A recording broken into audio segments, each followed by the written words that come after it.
At the end of last class, I quoted some words from Kurt Vonnegut, a kind of deathbed prayer confession that he'd written in one of his novels, in which the basic gist of the prayer is to express gratitude. However, whatever the content of your life, the fact that at least you've been able to live it all. As he put it, most mud isn't lucky enough to sit up. He feels lucky to have been some of the sitting up mud. He loved everything he saw. When I read that quote, I did not know that Kurt Vonnegut had died the night before. Immediately after the class ended, a visitor to the class brought this fact to my attention. So I can't pass without commenting on that death and just remark that I hope that till the very end, Kurt Vonnegut, who lived till he was 84, realized how lucky he was to be some of the sitting up mud. All right, the question I want to turn to now is this. So we've been going over the various facts about the nature of life and death, and the question then is, how should we live in light of the fact that we're going to die? Previously, we've talked about what emotional response we should have to that, and I've argued, as I've just reminded us, that although perhaps the most common reaction is one of fear or terror at death, it may in fact be that we should be grateful and consider ourselves lucky that we're able to have had life as well, life at all. But how then should we live in light of the fact that we're going to die? And the immediate answer that comes to mind seems almost like a joke. I want to say, well, we should be careful. Given that we can die, that we will die. There used to be a TV show, a cop show called Hill Street Blues. The show began every day with the sergeant sort of going over the various crimes and investigations that were going to sort of fill up the day's episode, and he'd always end, as he sent off his police, the cops, he'd end by saying, "Be careful," or "Be careful out there." But the particular kind of care that I have in mind isn't just the sheer fact that, if you're not careful, you won't notice that the car's coming down the street and you'll get hit by the car and that'll be the end. The fact that we're going to die intuitively seems to require a particular kind of care because, as we might put it, you only go around once, right? You don't get to do it again.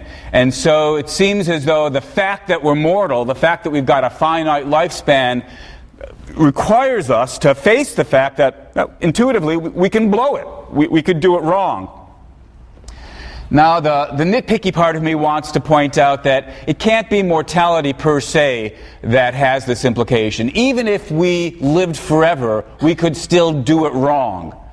After all, whatever it is you filled your life with an immortal, infinite life, there's still going to be the particular pattern of actions and activities that you engage in, and that particular pattern could still be one that wasn't the best pattern that was available to you. So the possibility of having blown it, of having lived the wrong kind of life, is a possibility that's going to be true of us whether or not we're mortal.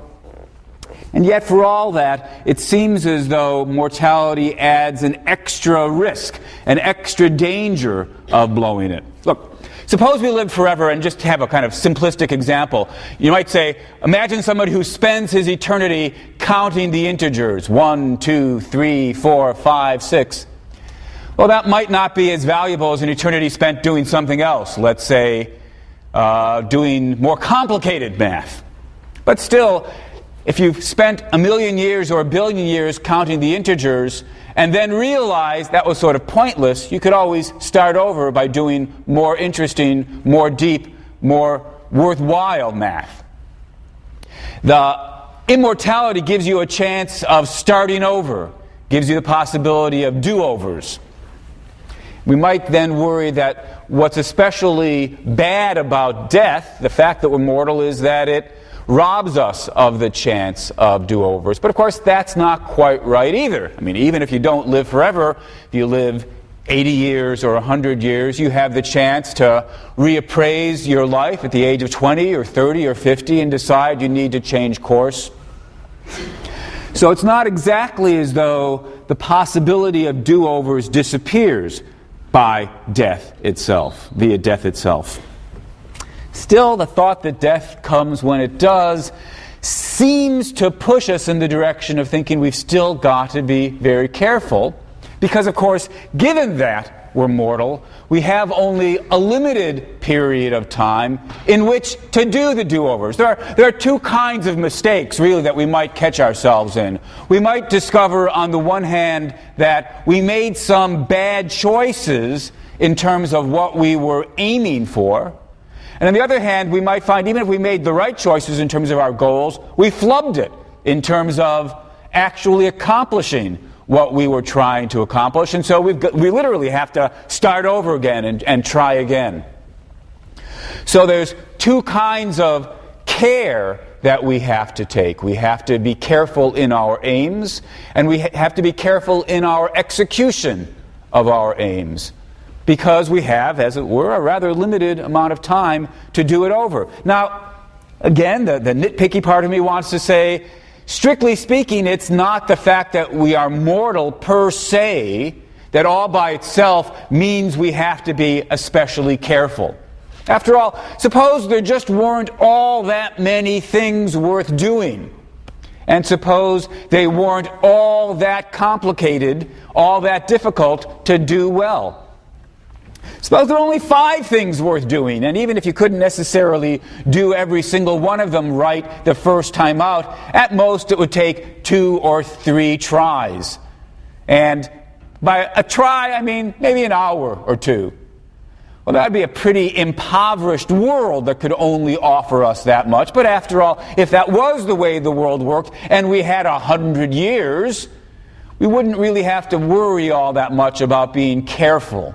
We'd have plenty of time to aim for each of the 5 things worth having, and plenty of time to get each one of the 5 things right. 100 years of life would be more than enough. We wouldn't have to be careful. So it's not just the fact that we're mortal that requires us to be careful.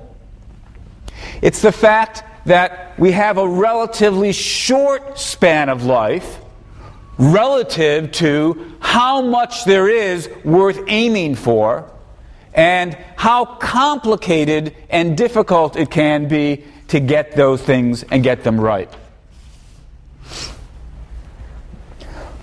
It's because of the fact that there's so much to do, and doing it properly, that we have to be careful. We just don't have enough time to sort of flail around, try a little of this, try a little of that. Somebody who lives like that may well find that the things they aimed for weren't really the best choices.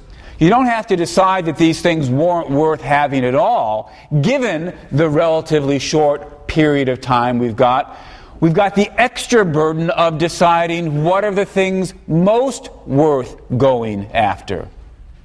And we have to face the prospect, the chance, that we'll look back and discover that we didn't make the best choices there.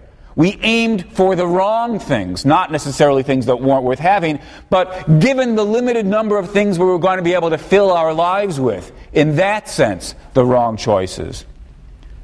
And we may discover as well that we were not sufficiently careful, attentive in how we tried to achieve these things. Because it's not as though, although given the way life is, you've got the chance for do-overs, you don't have time for a whole lot of do-overs.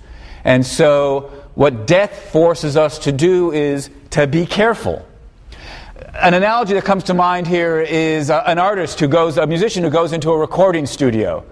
And look, he can start trying to record his songs to cut an album, and he may only have a certain number of songs in his repertoire. And so if he's got a long enough period of time, a month in the recording studio, he's got plenty of time, or she's got plenty of time, to sing a couple of songs. Maybe these wouldn't be the best things to record. Let's give it a try and we'll see. Didn't get it right the first take, let's record it again, let's try it a third time, let's try it a fourth time. If you've got enough time, it's less pressing to get clear before you start or as you're going along, what are the songs I should try to record, and can I get it on one take, or at most 2? But if instead of having a month in the recording studio, you've got only a week in the studio or a day in the studio, suddenly everything's much more pressing. Time is much more precious. You've got to decide early on just which are the songs that it makes sense to record. And yeah, there are some other songs, but these seem to be the better choices. And when you record them, you can't be as careless and inattentive as you try to get them down. You've got to try to get it right the first time, or at worst, the second time.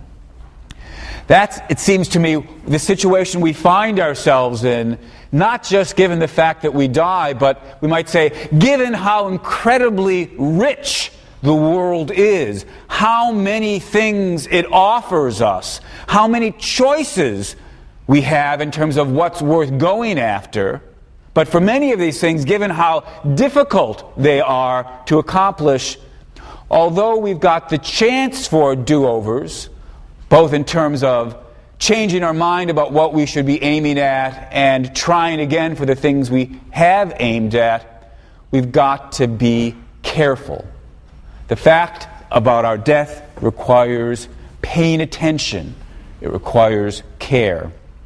Well, having said that, of course, the immediate question then is, all right, so I'm paying attention. I'm trying to be careful.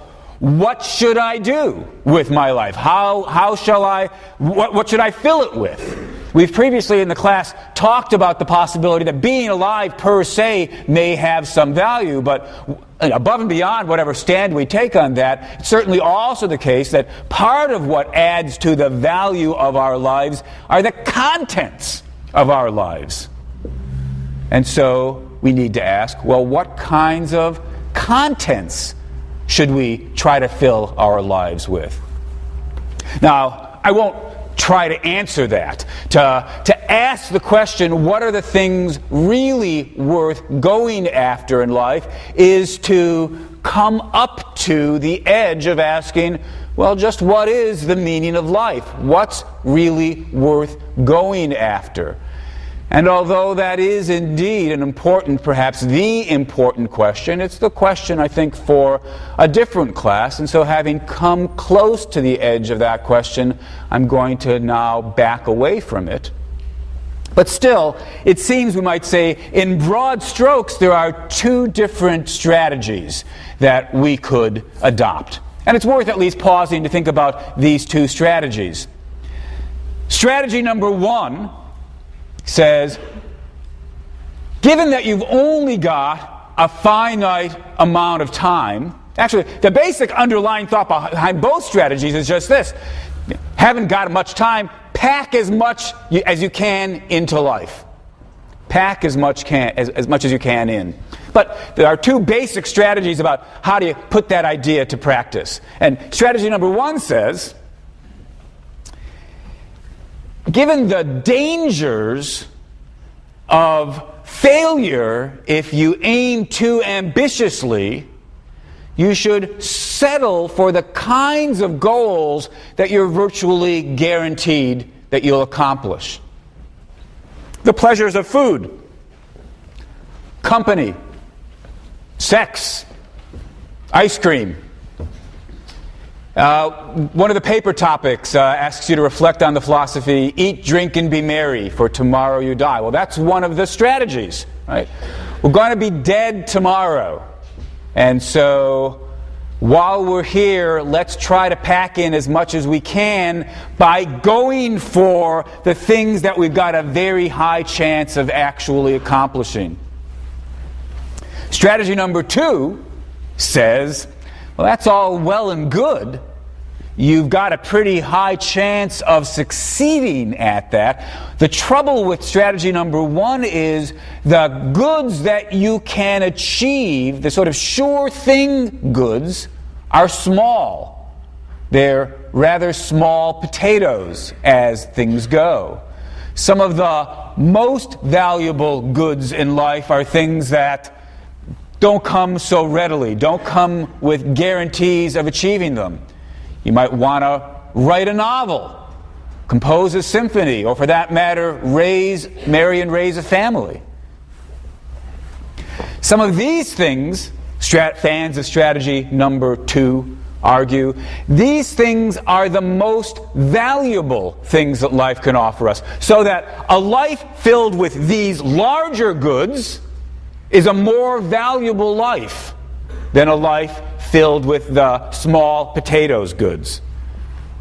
I suppose fans of the eat, drink, and be merry strategy don't like to call those small potatoes goods, but that's the kind of language that might be offered by fans of strategy number 2. And it seems to me that as a claim about which life, if only you had it, if you had a guarantee, if God were going to say, look, which life do you want? I promise you'll get it. The life filled with food and drink, or the life filled with accomplishment, perhaps most of us would say, well, it's the life filled with accomplishment that's the more valuable life. The trouble, of course, is the life with the greater accomplishments, the life aiming for greater accomplishments, is also a life with a greater chance of failure. You aim for writing the great American novel, and 10 years later, you still haven't finished it. And 20 years later, you decide you don't have it in you to write the great American novel. You try to produce a business, and it goes under. So, what's the right strategy to take? I suppose many of us would be inclined to say, well, the third strategy, there's a third strategy that's the obviously right thing to do, which is get the right mixture. Aim for a certain number of, what should we call them, large potatoes. Aim for a certain number of the large accomplishments, because if you do manage to get them, your life will have more value. But also throw in a certain sprinkling of the smaller things where you're at least assured of having gotten something out of life. Well, that's all well and good as well, but it just now brings us to the next question. What is the right mixture after all?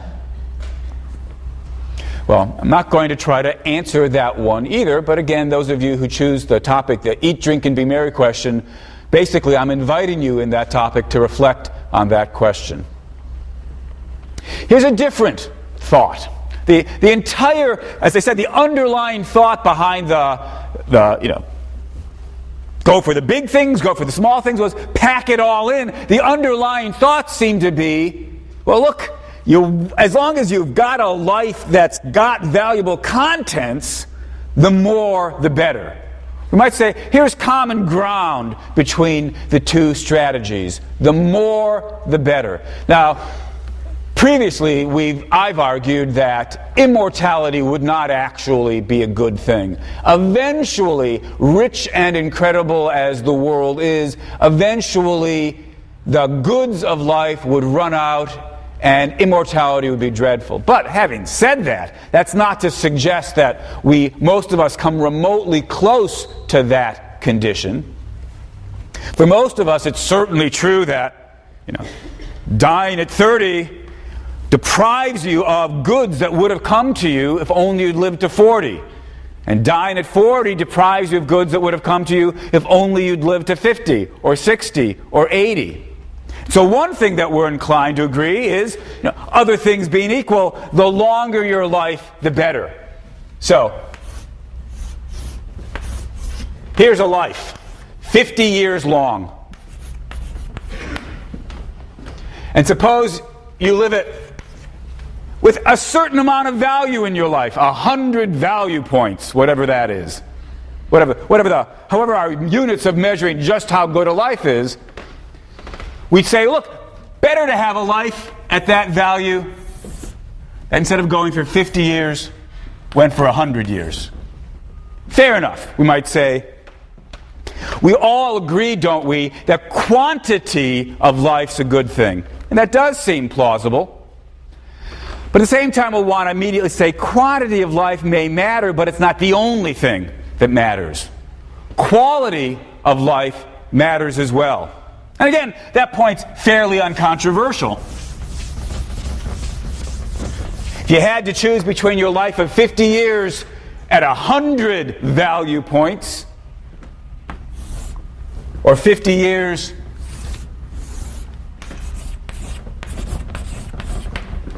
at whatever that is, 130 value points, you'd rather have the second life. The length of life isn't the only thing we care about. The overall quality of your life is something we care about as well. And this, of course, is another topic that we've talked about previously. Just what is it that goes into making a life better than another? So we now sort of see, summing it up, yeah, got to pay attention to quality, got to pay attention to quantity, or duration. Of course, the reason I just corrected myself is because you might say, if you want to think about it mathematically, it all is just a matter of quantity.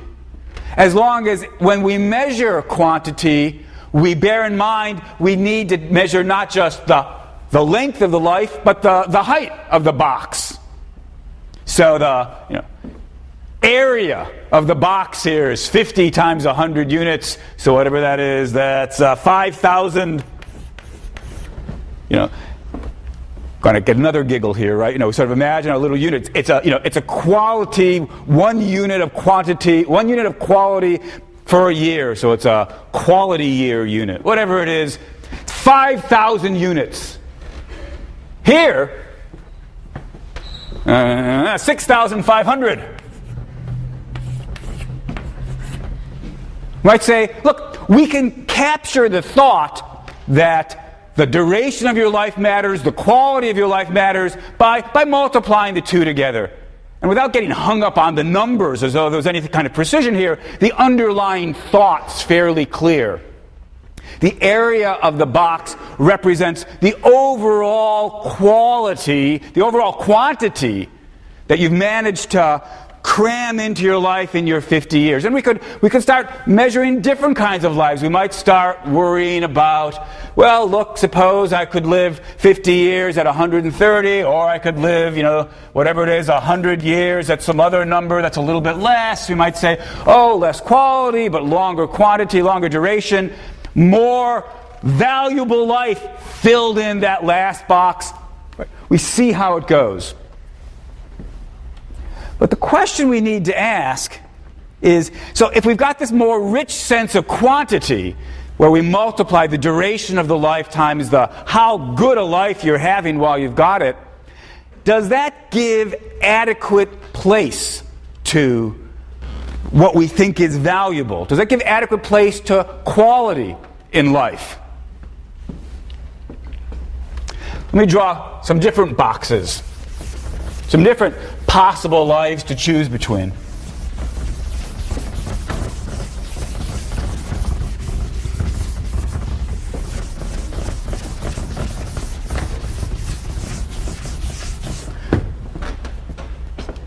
Just get suppose you had a nice long life, 150 years.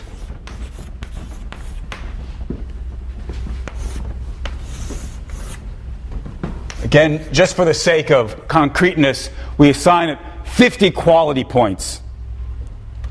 So the area, 7,500.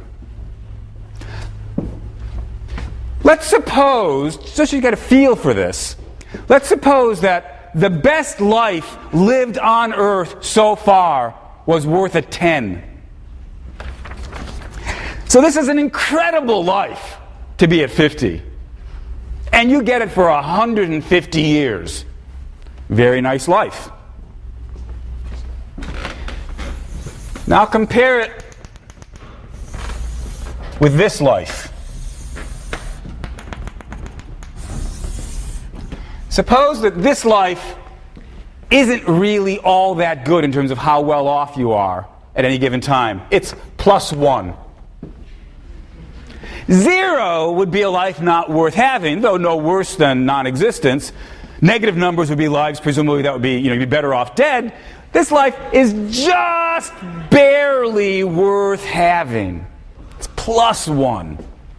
But it's a very, very, very long life. So long that I couldn't draw it to scale. That's why we've got the ... dots in the middle.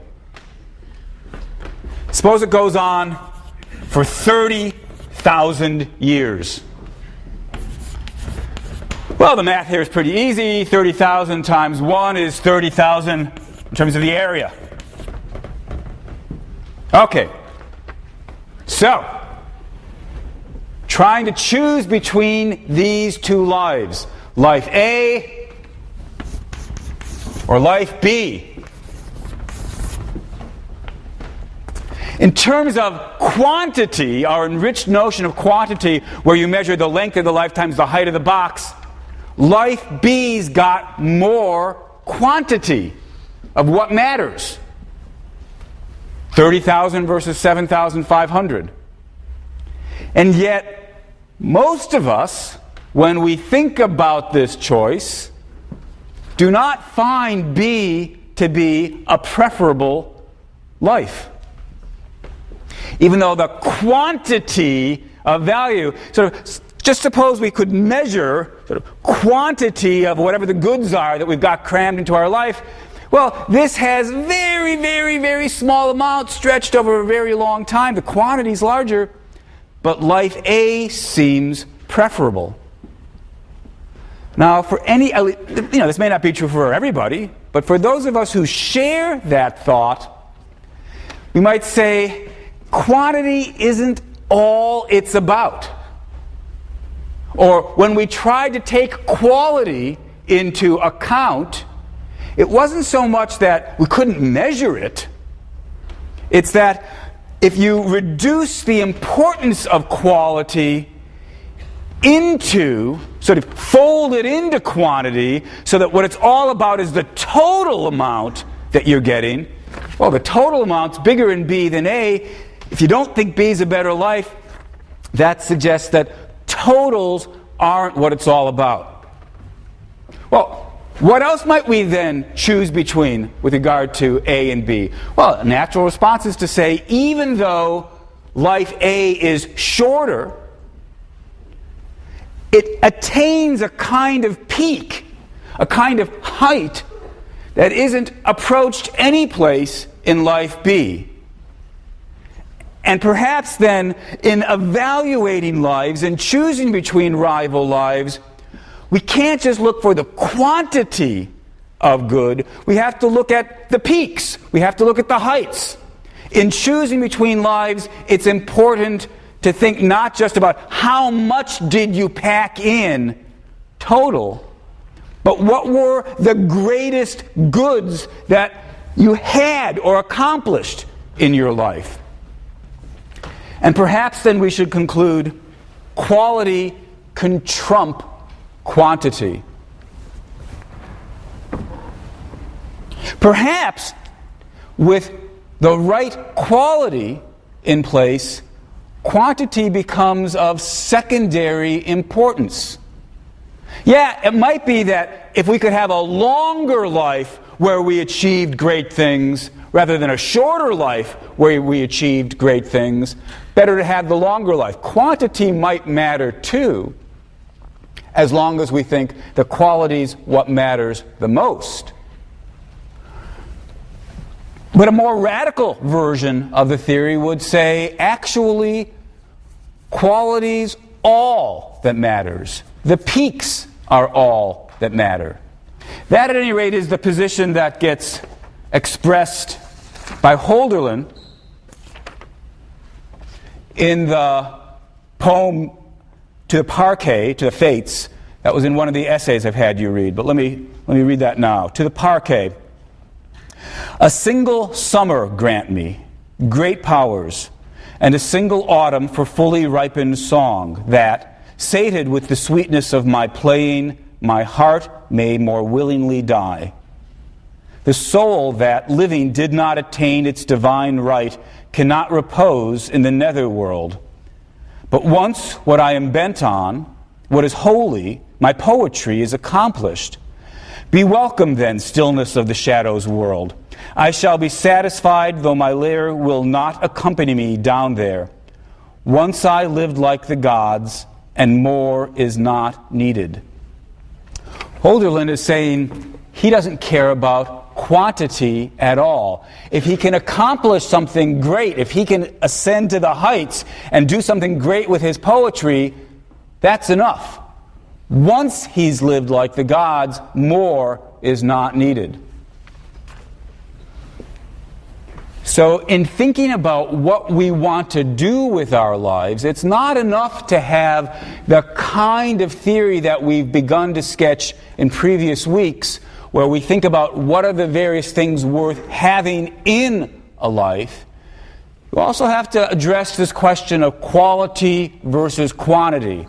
Is quality only important insofar as it gets folded into producing greater quantity?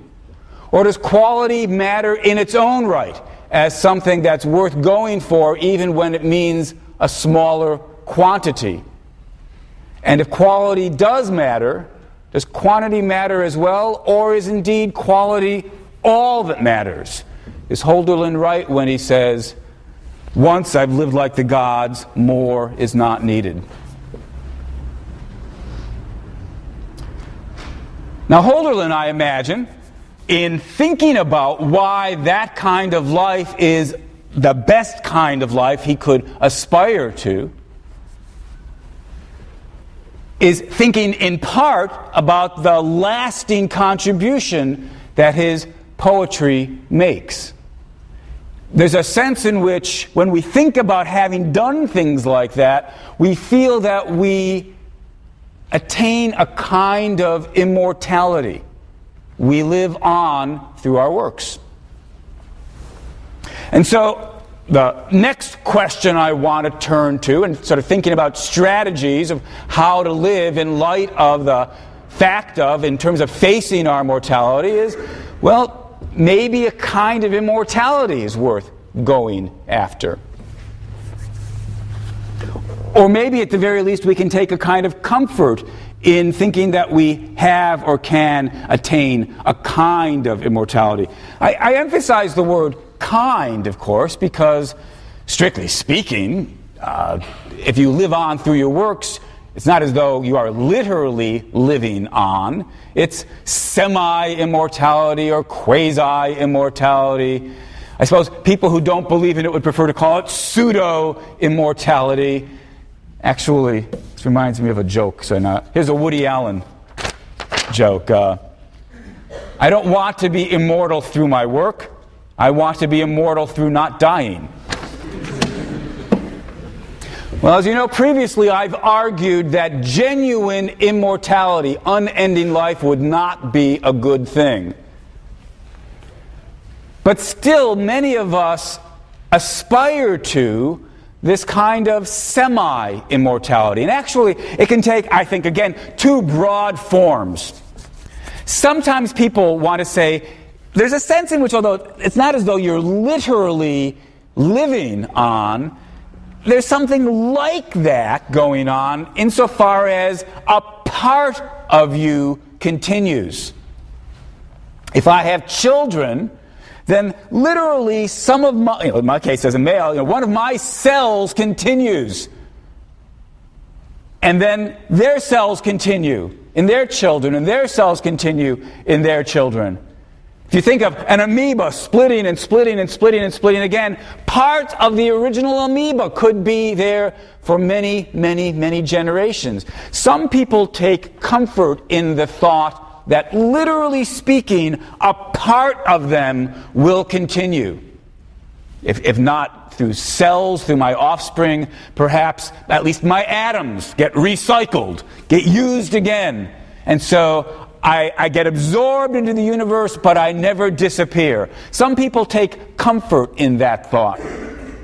The German philosopher Schopenhauer thought that this should reduce somewhat the sting of death. He said, "But it will be asked, how is the permanence of mere dust, of crude matter, to be regarded as a continuance of our true inner nature?" And he answers, "Oh, do you know this dust then? Do you know what it is and what it can do? Learn to know it before you despise it. This matter, now lying there as dust and ashes, will soon form into crystals when dissolved in water. It will shine as metal. It will then emit electric sparks. It will indeed, of its own accord, form itself into plant and animal, and from its mysterious womb it will develop that life about the loss of which you, in your narrowness of mind, are so nervous and anxious. Well, that's a very moving passage, but I have to say I don't buy it. I don't find any comfort at all in the thought that my atoms will still be around, getting reused into something else. So this first kind of semi-immortality, where you take comfort in the thought that literally there are parts of you that will continue, this strikes me as a kind of desperate striving, desperate reaching for straws, perhaps in Schopenhauer's case, leading him to delude himself into thinking, oh, it's not so bad that I'm going to die soon, at least my atoms will still be around. Doesn't work for me. There's a second sort of approach, though, where it's not so much that you're supposed to be comforted by the thought that your parts will continue to last after you, but that your accomplishments will continue to last after you. Hölderlin writes poetry, which we're still reading some 200 years later. You can write a novel, which can be read for 20 or 50 or 100 or more years. You might make some contribution to math or philosophy or science, and 50 or 100 years later, people could still be talking about that philosophical argument or that mathematical result. You might have other kinds of accomplishments. You might build a building that will last after you. Stonecutters. I've read interviews with stonecutters who take a kind of pride and comfort in the thought that long after they're gone, the buildings that they helped build will still be there. You might try to build a company that will last after you die. Or, for that matter, you might take pleasure and comfort in the accomplishment of having raised a family. Here, not so much the thought that some of your cells are in your offspring, but rather the thought that to have raised another decent human being is a non-trivial accomplishment, something worth having done with your life, and that accomplishment continues after you are gone. Well, what should we think about this second group of approaches to attaining semi-immortality? I've got to say that I'm of two minds when I think about them. Unlike the dust and the atom stuff, where I just think you're deluding yourself, I find myself drawn to this second set of thoughts. I find myself tempted by the thought that there's something worth doing about producing something that continues for a while, that it's significant. And even if my life here on earth is a short one, if something that I've accomplished continues, my life is the better for it. That's Hölderlin's thought, I suppose. And it's a view that appeals to me. I suppose it explains in part why I write philosophy, in the hopes that the things I write might still be read 20 years after I die, or 50 years, or if I'm so lucky, 100 years after I die. Well, in certain moods, perhaps in most moods, I'm drawn by that thought, but in other moods, I've got to confess, I'm skeptical of it. I remind myself of Schopenhauer writing his little passage, his Ode to Dust, and I find myself saying, just like Schopenhauer was so desperate that he deludes himself into thinking, oh, it doesn't matter that I'm about to turn into dust. Dust is really, really important. I'm just deluding myself as well when I think there's something grander, something significant, something valuable about having made an accomplishment, having achieved something that continues beyond me. So in certain moods, at least, I find myself thinking that I've just deluded myself. But that's only certain moods. And at least most of the time, I find myself in agreement with Hölderlin. Not necessarily in thinking, quantity doesn't matter at all. To have written, one great work is all you need, and more great works doesn't add anything. That strikes me as going too far. But at least to have done something significant that abides, that does seem to me to add to the value and significance of my life. Well, let me mention an entire different approach. I'm going to give very, very short shrift to this last approach, but it's probably worth mentioning as well. The entire assumption of all the lines of thought that I've been discussing so far today have in common the underlying belief that the way to deal with the fact that we live and then we're dead is to try to make the life that you've got as good as possible, as valuable as possible, to pack as much into it as you can, even though there's room for disagreement about what's the best strategy for doing that. The picture is one in which we say, we can't do anything about the loss of life, so the right response is to make the life that we've got as valuable as it can be, to see it as valuable as it can be. But there's a rather different approach. That alternative approach says, yes, we're going to lose life, and that's horrible, but it's only horrible insofar as you think of life as something that it's bad to lose. After all, if we were to decide that life wasn't really a valuable gift, if it wasn't really something worth embracing and something that we could turn into something full of value, then its loss wouldn't actually be a loss.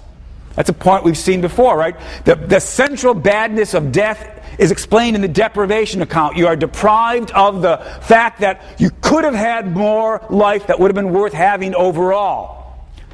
But if life isn't worth having overall, then its loss is not a bad thing, but a good thing. The trick then isn't to make life as valuable as it could be, but rather to come to recognize that on balance, life isn't positive, but negative.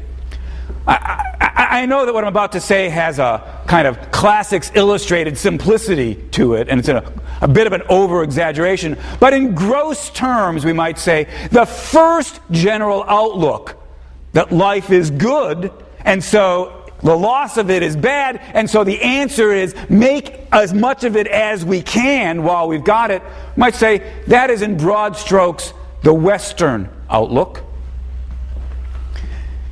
And in broad strokes, the notion that life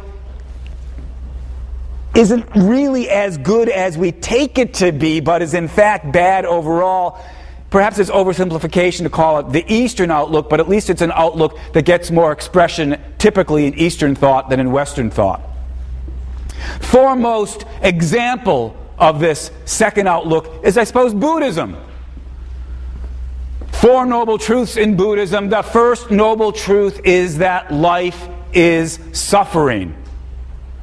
Buddhists believe if you think hard about the underlying nature of life, you'll see that every place there is loss, there is suffering, there's disease, there's death, there's pain. Sure, there are things that we want, and if we're lucky, we get them, but then we lose them, and that just adds to the suffering and the pain and the misery. On balance, life isn't good. First noble truth, life is suffering.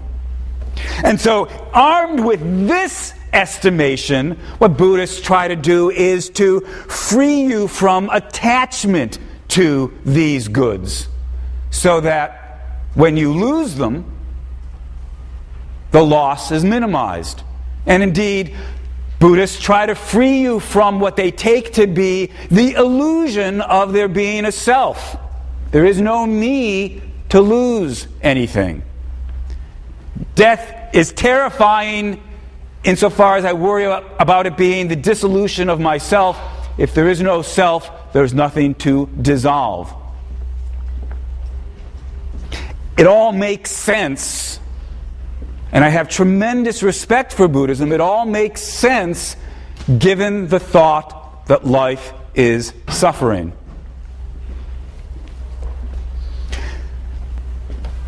But for better or for worse, I'm a child of the West.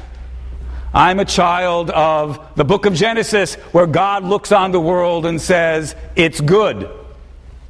For me, at least, the strategy of minimize your loss by viewing the world as negative is not one that I can be at rest with.